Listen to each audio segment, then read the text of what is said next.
What's going on, my trainer club? Today we're going to check out the top tips to help you guys start getting prepped for the December Calm Day 2-day event in Pokemon Go. So welcome to the trainer club. Here we go. Welcome back, everybody. Let me know in the comments below, are you excited about December Calm Day in Pokemon Go? Because we are going to have a little bit of details that we did cover in a recent video, but I want to start getting you guys prepped and ready to go. So the December Calm Day is going to be awesome. The only one downside as of right now is 2018 Mon are not going to be featured. If anything changes, obviously we're going to be getting closer and closer. I'm going to go give you more information and information. I will make sure that you guys know everything that has to be known. The dates of this event are going to be Saturday, December 12th and Sunday, December 13th. More than likely, it's going to be 2 6-hour features. 2019 is going to be on Saturday. 2020 is going to be mainly focused on Sunday, but for the entire weekend, you will be able to evolve to get all of those Pokemon 2019 to 2020's Calm Day moves. So if you did miss any of them, this is going to be a great time for you guys to catch up. So before we go any further, I just want to give a big shout out to Vessi for sponsoring this video. Let's check it out right now.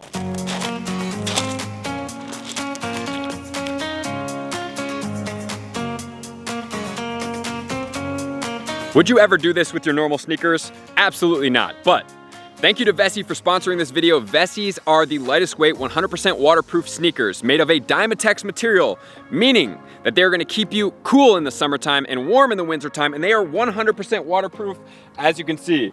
These sneakers are comfortable, super lightweight. So before having Vessis as sneakers, I was scared of puddles.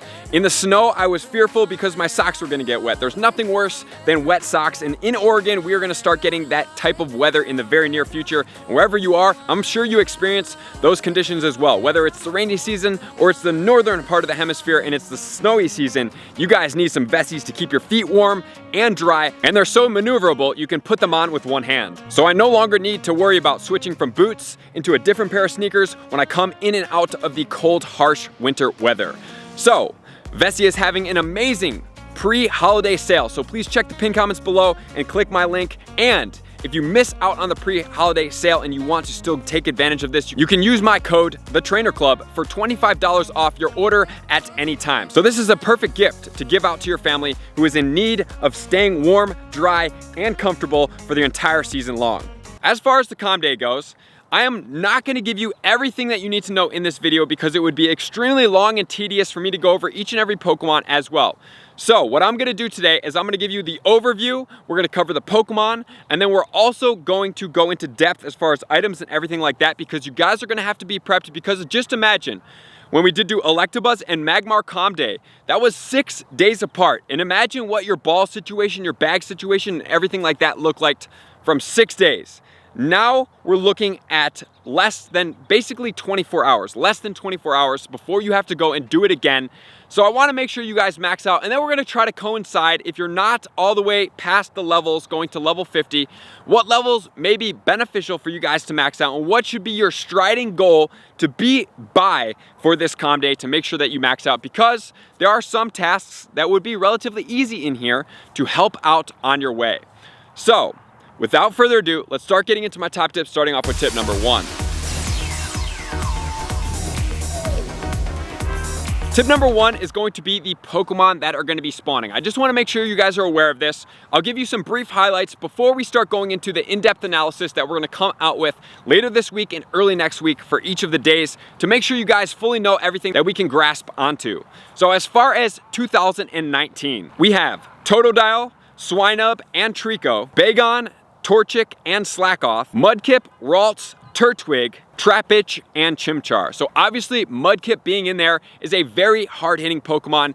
The Hydro Cannon is a must-have for that Pokemon, so that is definitely one that we're going to put on the top heightened list for us to either have right now and evolve, or to get during that time frame. Additionally, Bagon did make the list as well, and if you guys do have a good quality Shadow Bagon that has had the frustration taken away, you can get it into the Calm Day move. And then as far as the 2020 Pokemon, we have Piplup, Rhyhorn, Abra.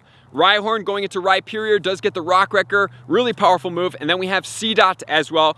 Relatively good, viable Go Battle League Pokemon. And then we have Weedle, Gastly, and Magikarp. Porygon, Charmander. Charmander is going to be the Dragon Breath. Blast Burn will not be featured during this time frame, but they did say 2021 we would have other opportunities to be able to earn that move. And then the final two that we just had, which is going to be Electabuzz and Magmar. So all those Pokemon are going to make up, I would say, relatively speaking, relatively confidently, 2019 on Saturday, 2020 on Sunday. But generally speaking, outside of the event, all those Pokemon are going to be spawning. But during those featured time frames, the shinies are going to be Comday shiny rates. And there's going to be a lot out there, so it's going to be fun. I am actually going to be playing in Orange County, California. So if you guys are anywhere in that vicinity, stay tuned to my social medias and my videos to know exactly where I'm going to be. So the big takeaways from the 2020 is going to be Rhyhorn. Really like that Pokemon going into the Rye period with the Rock Wrecker. It's a really powerful moveset. Piplup into the Empoleon. Empoleon is a relatively resistant, good Go Battle League to be able to max out. And then also we do have the Shadow Punch on the Gengar if you want to use that Pokemon. We do have the Aqua Tail on the Gyarados, which makes it a little bit more viable of an attacker, and it does have a Mega at some point. And then finally, Electabuzz and Magmar. They're okay, but they are pretty cool Pokemon and relatively rare. And then Charmander as well. Charmander going into the Charizard Mega X form. Being that it's a dragon typing, it's going to get a boost on that Dragon Breath, Dragon Claw. That's going to make it a full-on Dragon Stab type attacker. So that's what we can look out for the spawns. I'm excited to get over into all the more in-depth details of which leagues and what you're going to use each of these Pokemon for. But for now, let's get into tip number 2. Tip number 2 is going to be focusing on our items. So guys, ideally speaking, we are going to get as many items as possible for the Great Balls and preferably Ultra Balls. Reason being is I usually have Ultra Balls going into Calm Day. What do I usually recommend you guys? 500 or so? Times that by 2. What I suggest doing, if you have a max bag space in there for your items, start dropping down on a lot of the potions, the revives, anything that you can start diminishing. Start putting your rare candy into certain Pokemon, maybe Pokemon that you may be interested in powering up beyond level 40. Start clearing all that stuff out and start leveraging your bag up for this. I would highly suggest that you guys utilize Ultra Balls as much as possible. If at all possible, you would have 1,000 in order to maximize fully here. And then probably as many Great Balls as possible and start teetering away as we get closer to the day of the Red Balls, because we don't need the Red Balls as much because they don't catch Pokemon as easily, and I don't want you guys slowing down because of a ball shortage. As far as items go, we don't really know what's going on, but catch this. We are going to be grinding hard, right? So having lucky eggs for anybody looking for XP, this is going to fit into the time frame that we are still getting 2 times catch XP during this. So using XP, and most importantly, saving up your friendship bonuses all the way until the Calm Days, being on lucky eggs, hitting all these friendship bonuses. Honestly speaking, if you do this on both of the days with friendship bonuses, I wouldn't be surprised if you're going to turn 5 million XP in a total of 12 hours. And that's if you do it properly with Ultra and Best Friends. Really, really powerful.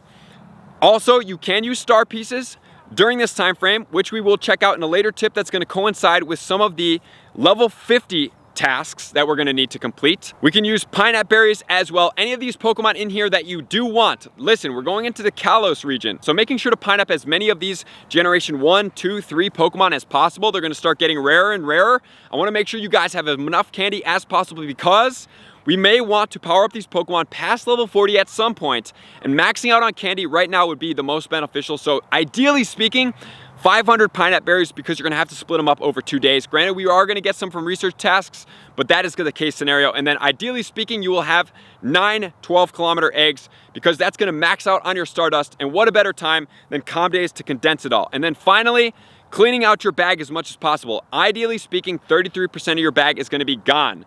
We have just gotten a bag increase, so we can max our bag all the way to 4,000. But don't sleep on this, guys. Don't let your bag creep up and creep up and creep up. And then by the time that happens, to go through the old Pokemon, it becomes a humongous task. I would prefer that you guys are already starting to just start clearing out your bag. I know we are getting more Pokemon and more Pokemon, but realistically speaking, ask your questions over here. Is it going to be emotional? Do I actually need this Pokemon? Is it leveraged? Does it have a legacy moveset? And if all those questions are no and you answer to the emotional, you need to get rid of that Pokemon. You don't need to have a ton of shinies of each and every Calm Day Pokemon. They're plentiful. Most people are already good on those shinies anyway.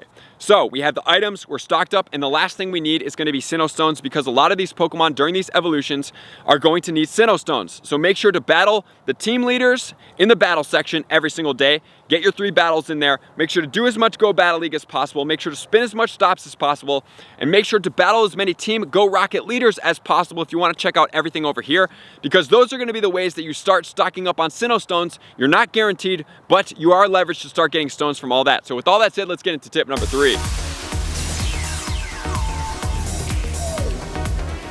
Tip number 3 is going to be focusing on the level 50 tasks, and how is that going to be relevant to playing this Calm Day? So level 41, you have catch 200 Pokemon in a day. If you're not to level 41 by this Calm Day, hopefully you at least get to level 41. If by doing so, catching 200 Pokemon in this day will be extremely easy. On level 42, we have use 15 items to evolve Pokemon. If you haven't been to level 42 already, this will be a great thing for you guys to complete, because we have the Porygon, we have the Electabuzz, we have the Magmar, all Pokemon that are going to need Sinnoh stones. So trying to get those Sinnoh stones, as we talked about in the last tip, is going to be really powerful because it can help you breeze through this task if you are struggling to have item Pokemon to evolve. And then finally, the most ideal case scenario is you're going to be all the way to at least level 46, because at level 46, you are going to be doing 100 field research tasks. And since the Calm Day tasks are extremely easy to do so, blowing through 100 if you're in a good downtown area, as I'm going to suggest as we get closer to the day with the tips, is going to be really beneficial for you guys, because you can blow through these research tasks just by being out there and catching Pokemon. It's very, very easy. They are the easiest research tasks to do in the game because of all the Pokemon that you're hunting down are readily available at your feet at all times. So by being in a place that has a bountiful amount of Pokestops, that would be the best thing for you guys to do. So do consider being in a downtown area that has a lot of Pokestops. It is not just a condensed place, just like a park, where it's like you only can hit 20 Pokestops. At least have a place that you can have avenues to go and get more Pokestops if you are on at least level 46, which I would prefer you guys to do so. But if you are not, you need to check out my XP guide. Start grinding up your XP so you can get there. And then finally speaking, stacking up on field research is another great way for you guys to earn Stardust. So we don't know the bonuses right now, but ideally speaking, we'll just have some stuff so that when we go through, we go ahead and pop a star piece to hatch those 9 12-kilometer eggs. Then we can start blowing through all the research. So anything that is a tier 2 evolution Pokemon, that is going to be great. As of right now, evolving a Pokemon is going to give you either an Eevee or a Seadra. That is going to be great for you guys, because the Seadras you can then run from and stack up. So beyond that, guys, if you are a free-to-play player and you need to start stacking up resources, you're going to want to gym on a daily basis. Putting your Pokemon in a gym for 8 hours is going to give you 50 Pokecoins if you can get it in for 8 hours. And it can roll over from the last day. Like if you put it in at 10 p.m. the day before, and then it rolls over for a total of 8 hours being in the gym and then gets kicked out, that's going to get you 50 coins per day. So all the free-to-play players, even the regular play-to-play players, it's always helpful to get more coins to help you guys out, because you can get 18,500 Pokecoins per year for free if you do this on a daily basis. And then also, please consider starting to stack up on these coins so you can get the premium lore modules, because they're going to spawn Pokemon the most rapidly. And then we're obviously going to need incenses and other items as well. So if you're not ready to spend money, now's a great time to start stocking up on your gym coins to start getting you the premium items that you're going to need for Calm Day. So if anything else pops up, I will pin it in the comments below. If there's any other task change that's going to be really beneficial, I will also pin it in the comments below. So please check the pinned comments below for the Vessi ad and for any updates. So appreciate you guys being here. Likers, commenters, subscribers, Patreon members. Everybody takes your support, subscription, and participation to the next level. I'm going to see you guys out on the next video. Peace. I want to take this time to thank everybody who supports me in every facet. It means the world to me, and an extra special thank you to all my Patreons. I greatly appreciate the extra support to continue to allow me to pursue Pokemon Go full time, allowing me to create my daily video uploads in the most timely fashion for everyone's benefit.